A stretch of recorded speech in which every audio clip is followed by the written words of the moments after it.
I swear to God, y'all, I'm about to hit this man on the mic. All right, next.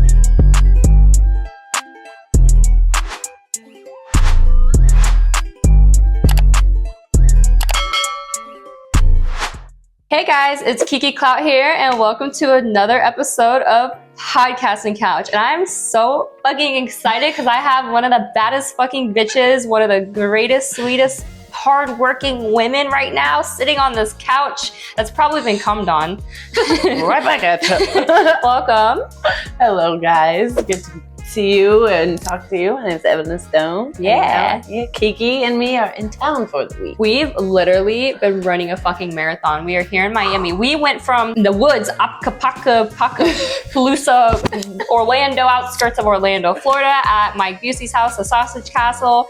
And then she drove back to Tampa. I went back to Orlando. So basically like 2-hour drive for both of us, between the both of us. And then we got up early, hair and makeup ready, drove all the way to Miami to go shoot with Johnny Love. And then we hair and makeup ready, checked in, came back to shoot an orgy. Yeah, it's been a fucking marathon. And we are shooting today with Charlie Hart and Duncan. I'm so excited because they're both phenomenal, sexy people. Like it's gonna be a great time. Super great time. So my first question that I've been asking everybody is what got you into the industry? Camming. Really? Camming got me in. I cammed first. I was a bartender and I was camming late at night, and I was realizing I was making as much in one night camming as I was closing 2 nights a week at the bar on the weekend. Wow. So I slowly found an agent who led me to LA, who showed me more agencies, and thank goodness, Chrissy Lynn, the MILF, big name MILF, I met her at one of the first model houses that I went to for a week in LA, and she recommended me to all the good agencies and companies and helped me from there. So that's phenomenal. I can say, like, being in the industry and meeting cool ass women who've been doing this shit for like 10, 15 years plus, who really know their way around the industry, when they give you advice, I cherish it. And even like, I've learned some things, like I'll shout out Rochelle Ryan, for example. She showed me, like, because I remember I was having like my first feature dance in New York City, and she like showed me the ropes and what to do when you have the feature dance and who's going to take care of you. And she even told me the management. I was like, girl, you remember that? You know the management. But yeah, she kind of like showed me the ropes. And I even, like, to this day, I have girls, hey, it's my first time feature dancing. What can you recommend me? Or what can you tell me for my first time? I'm like, I got you, girl. I love how it like trickles down. Yeah. I'm definitely not a gatekeeper for information. I feel like that's super important and super vital for, especially if you want to like continue to thrive in the industry, because people are going to respect you more when you help them. So I try to stay helpful. You lead by example too. Yeah, 1000%. Look at you and they're like, what is she doing? How is she this like efficient with everything she's doing? And that's awesome. I feel like definitely, because there's so many young women too that come into this industry, especially straight out the gate, 18 years old, or maybe they didn't have a mother figure. So it's cool that there's women like us, like me, you, Rochelle, Alexis Fox, people in the industry who kind of know our way a little bit to lead by example. So I agree. Another big one for me is Abigail Mack. She's so hot. She's so hot, and she helped me with setting up my content platforms. Like, she taught me about, this is how content trade works. These are the do's and don'ts. And to this day, like 8 years later, her standards are like where everything is for me. Cause like, it's hard to find someone that really like checks all the boxes and wants you to also it's about their business. I feel like sometimes people also do get lost in the party. Yeah, for sure. I mean, I've been a victim of it. I've definitely been like wanting to party and hang out with people, but sometimes that's not really like, it doesn't really get you anywhere, because you might be accidentally hanging out with the wrong crowd. Not saying everybody in the industry is the wrong crowd, but I think like there's a few bad apples in the batch. They give us a bad day. They definitely do. And honestly, I feel like some of the sex workers in the industry, like the women are very like, they're some bomb ass bitches. Just because we suck dick on camera doesn't mean we're bad people. We're just sexually open. Like total bosses. They have like merch lines, but then they have a whole separate clothing line, or they do like the Doshi, Nicole Doshi. She has like a yoga line or something. Does she? I saw someone wearing like her yoga wear, and I'm like, what the fuck? I'm about to text her and be like, yo, I need some of that merch. Send me your link. I actually, that's fucking fire. Shout out to Nicole Doshi. Get it, girl. That's fucking phenomenal. How long have you been in the industry now? About 8 years, 2016. Wow. I started doing things. Wow, girl, 2 more years, 10 years. Holy fuck. Oh, yeah, we're almost there. You're about 10 years, right? 6. Yeah, we're about the same. What age did you start? I was 23. Really? Okay. I was 22 when I started. But I was doing a lot of sex work still before. I danced at strip clubs as soon as I turned 18. I worked at this fucking hole-in-the-wall strip club off I-75 below Gainesville. Like the smallest, teeny, bitty little fucking strip club. And it wasn't even really they had porn playing in the back. But little did you know you were gonna like transition to every part of everything. You know, it's so crazy because I remember like back when I lived in Philly, I quit my job working for the post office, and I used to be a mail lady. Oh, that's so hot to me. I think that's so. I love the mail ladies. I used to have guys hit on me too. They're like, you're the finest mail lady I've seen. I'm like, hold on, sir. All right, so wow, 10 years. Holy shit, bitch. That's a long time almost. I feel like 8? most of it's been. You might as well say 10. Wow. I feel like the content though makes it feel like I haven't been in it as long, because like when you work for yourself, you're not like shooting, traveling, going all these places all the time. I mean, when we do it, but it's expensive too. Yeah, it does. People I feel like sometimes underestimate. Like I have guys who are like, well, this custom's too expensive, but you're not understanding. My nails and pedicure already is $150. Yeah, or more. Hair, that's expensive. The products are at least $20, $30. Brushes, $20 already out the gate. You guys like long hair? Because it's it's expensive. It's a few customs worth of. It's definitely expensive. Like sometimes there's times where we're breaking even just to make you guys that video that you wanted.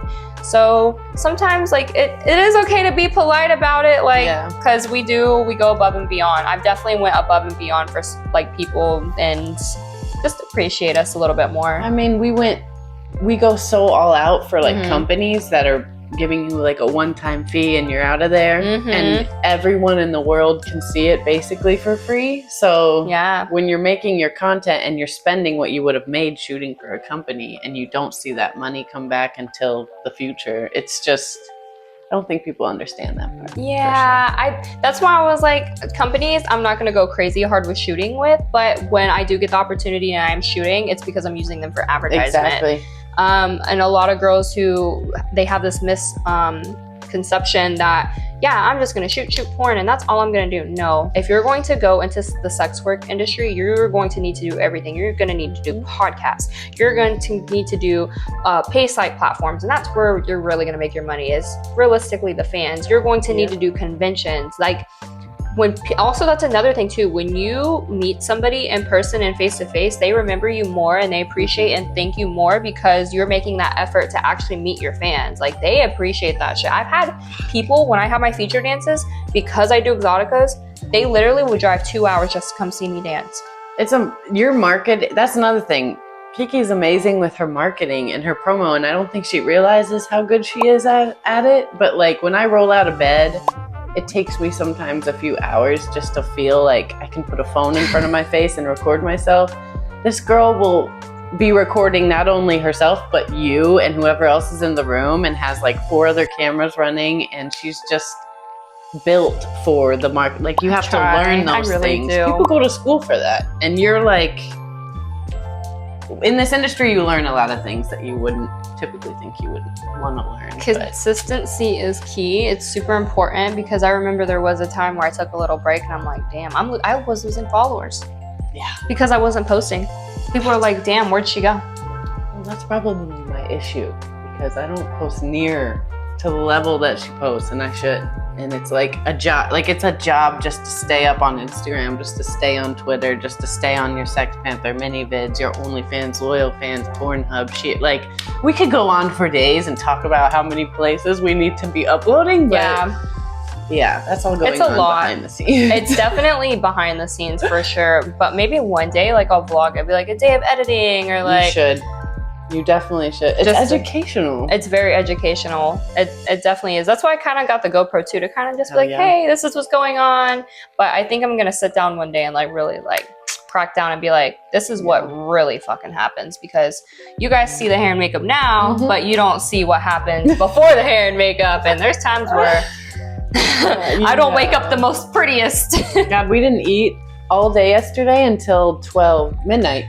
So we didn't eat all day, basically. Yeah. I mean, some waters and a fuck ton of coffee. Ate coffee for breakfast, pretty much. But I'm like that, honestly. When I get up in the morning, I drink coffee. I'm not hungry. Same. I can go to like 2, 3, and then I'm like, oh, I should eat.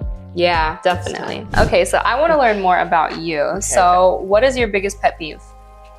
Biggest pet peeve? Oh, people that don't put their shopping carts away, and people that follow too close to you or don't move out of the way when you're walking in public places. Yeah. It's hard to be in New York. And when I first went to New York City, I'm like, why do people look me dead in my face when you walk?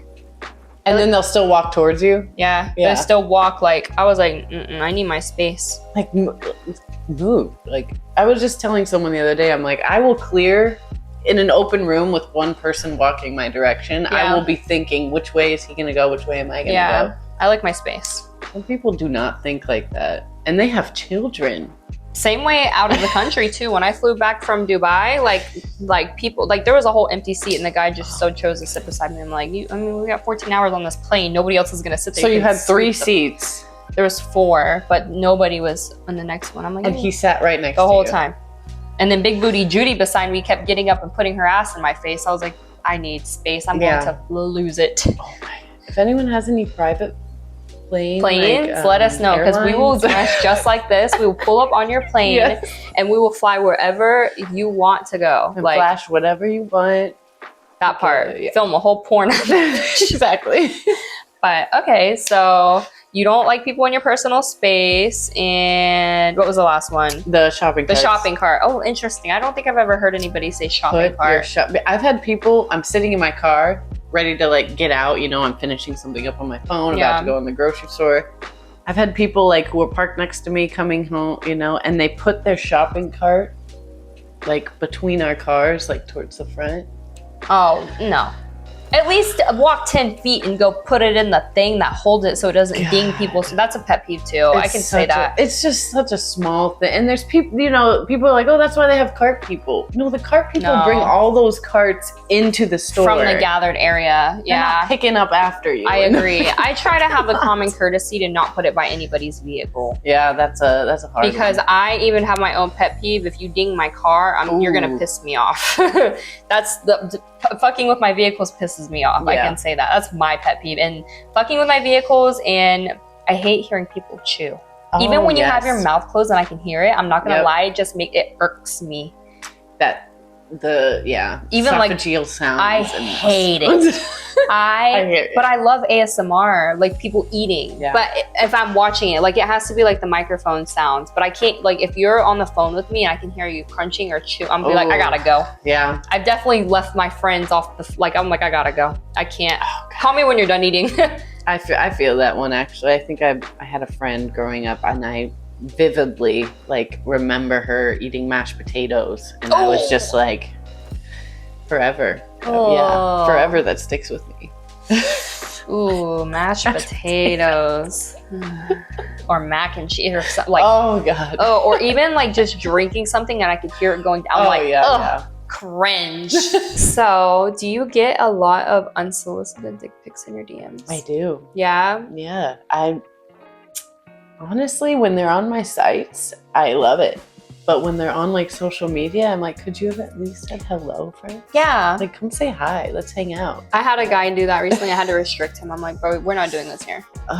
Go to the paid site. I'll talk to you there. I'm not talking to you on my Instagram account where I keep everything PG. That's another pet peeve now that we're talking about that, is people that ask you what you do when they follow you everywhere and see that you're posting links and see that you're posting your titties and like, hey, this scene's coming out. And then they ask, where is this at? Yeah, they're just trying to strike like a free conversation. I'm like, bro, I even tell people, I'll even put it, I don't answer no DMs.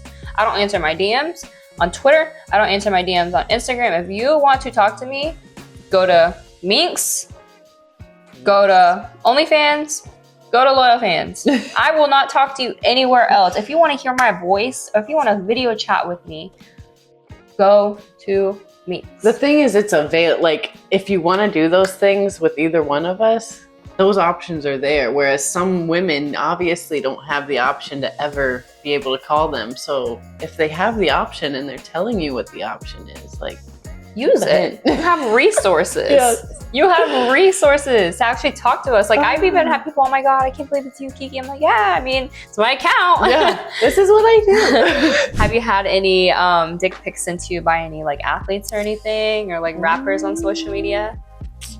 I will say someone from a baseball team hit me up a few years ago, but I'm a Cardinals fan and they were not a Cardinals player. And they were actually a rival, one of my favorite players on the Cardinals team, Yadier Molina. And I was like, oh, I can't diss my man like that. I have to ignore the stick. It wasn't Derek Jeter, was it? No. I seen him play his last game ever in Tampa against the Rays. We should go to a baseball game. Hell yeah. I'm so down. I've been to the Rays stadium. Or hockey too. Oh, I'm down. Down for hockey, down for baseball. Mm-hmm. I love baseball. Yeah, I don't watch it on TV, but I'll go watch it. And the baseball players, I feel like out of any athlete, are the finest. Yeah. They're always so clean cut and good looking. But that's the thing about baseball. You don't even gotta watch the whole game. You just gotta wait for like the crack of a bat. Yeah. Like, oh, something's Yeah, you're not wrong. Because baseball games are long. Didn't they just change the rules too? Hopefully, because some overtimes are like, what are we doing here? Wasn't there one game I overheard it was like 18 hours or something fucking ridiculous? That makes sense.